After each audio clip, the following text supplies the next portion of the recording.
The Trade Federation is unique among the primary antagonistic factions of the Star Wars movies, because as far as the movies are concerned, they just exist. The CIS, the Empire, and most of the characters there within all either have established backstories within the scope of the films, or have backstories that are otherwise alluded to. The Trade Federation, however, is just kinda there. But it does have a backstory outside of the films. Backstory that's not as black and white as one might expect it to be.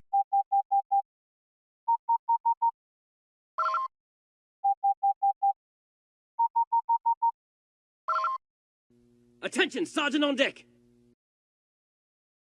Within the scope of the movies, the Trade Federation is just the embodiment of a real-world element that most of us are familiar with. Greedy corporate enterprises. As with most of Star Wars, there's a big political element as well, of course. According to George Lucas, the Trade Federation represented the American political faction that Ronald Reagan and Newt Gingrich fueled, as represented in the naming of Nute Gunray. If you saw the video we put out last year on the political undercurrent of the Star Wars movies, you probably know that George Lucas didn't view those two and their ideological counterparts all that kindly, leading to the rather black and white depiction of their movie counterparts. But this didn't necessarily extend to the EU.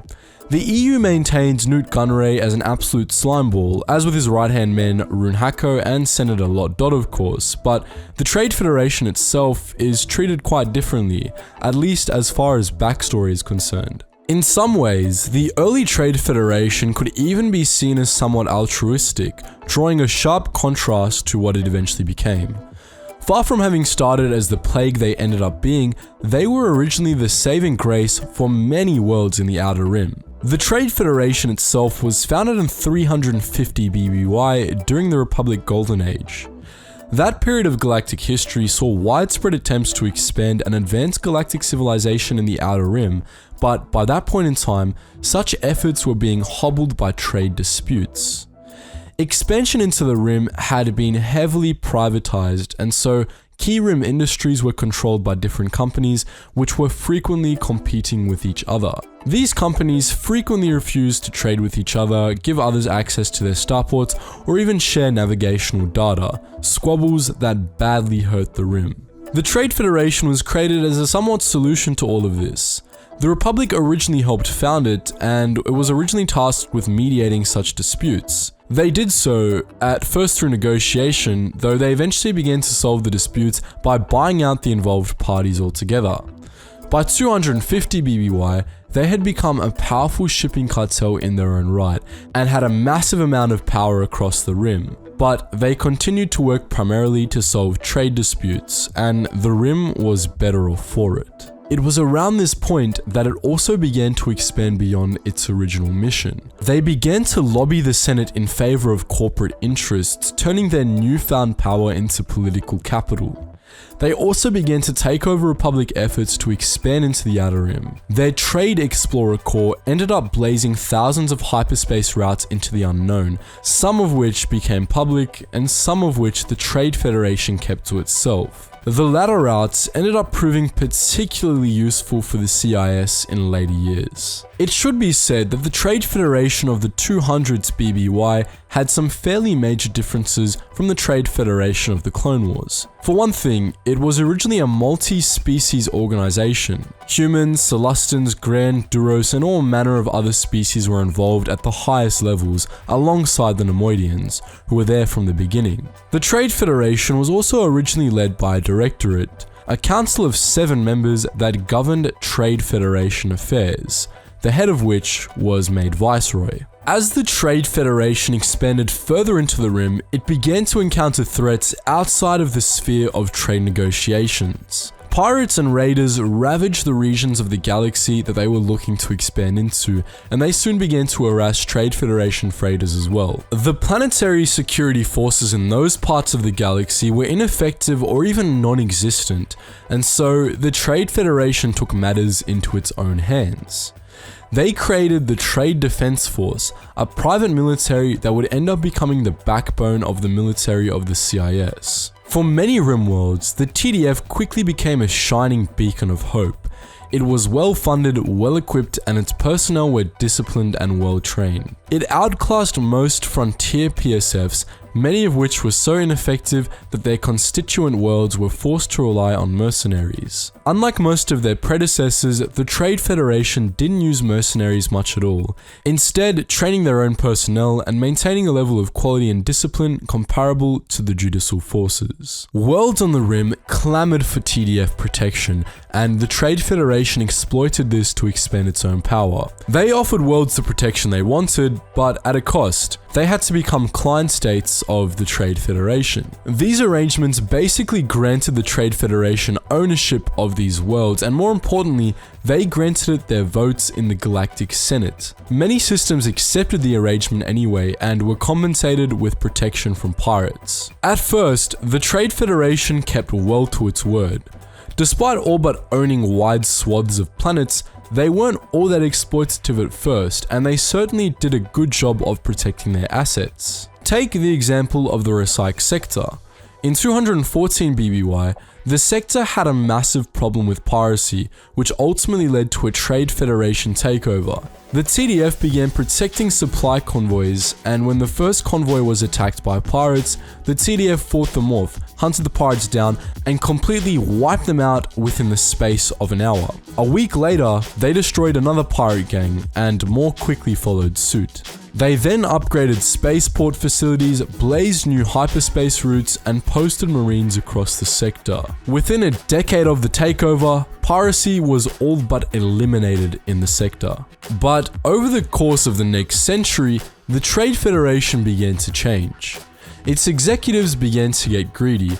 They lobbied for bills to be passed in the Senate that freed them from paying taxes on rim trade, and their contracts with impoverished sectors became more and more exploitative. Their protection turned into neo-colonialism, and they began to become very secretive about the new routes they discovered, to the point that, by the time of the Battle of Naboo, only the Jedi and the Supreme Chancellor had route maps of similar quality to the Trade Federation. The Trade Federation began to grow more and more powerful in the Senate, to the point that, thanks to Darth Plagueis, they eventually gained a seat of their own.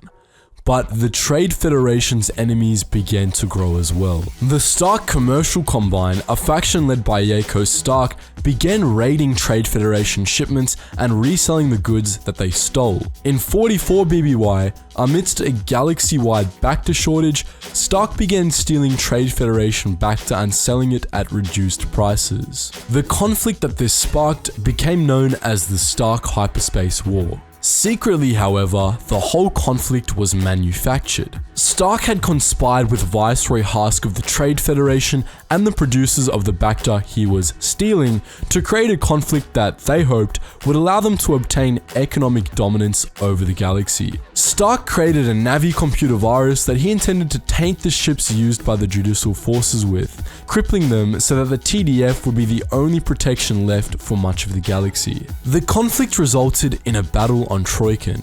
The plot was foiled by the Jedi after Stark defected to the side of the Republic, which led to Hask being replaced by Newt Gunray.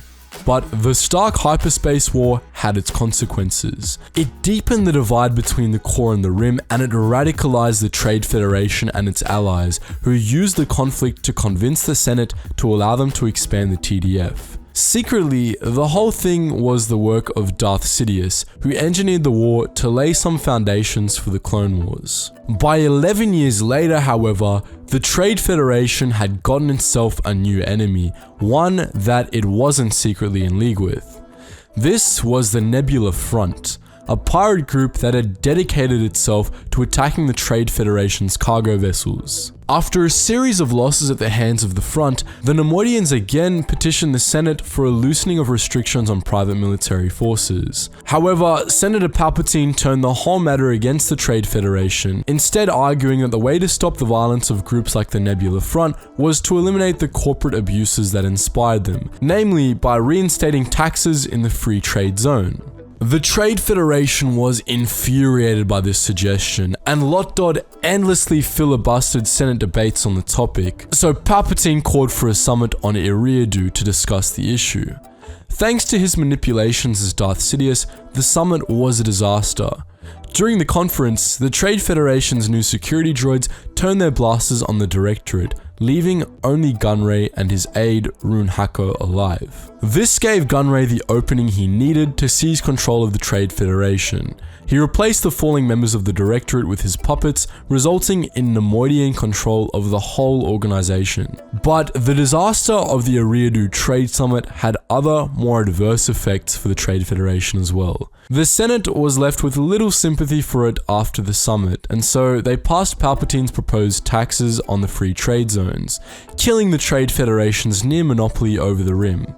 In the aftermath of the vote, Darth Sidious urged Newt Gunray to respond with a blockade in protest of the legislation. A blockade of Naboo, the homeworld of the senator that was responsible for the whole ordeal. The rest of the story is history.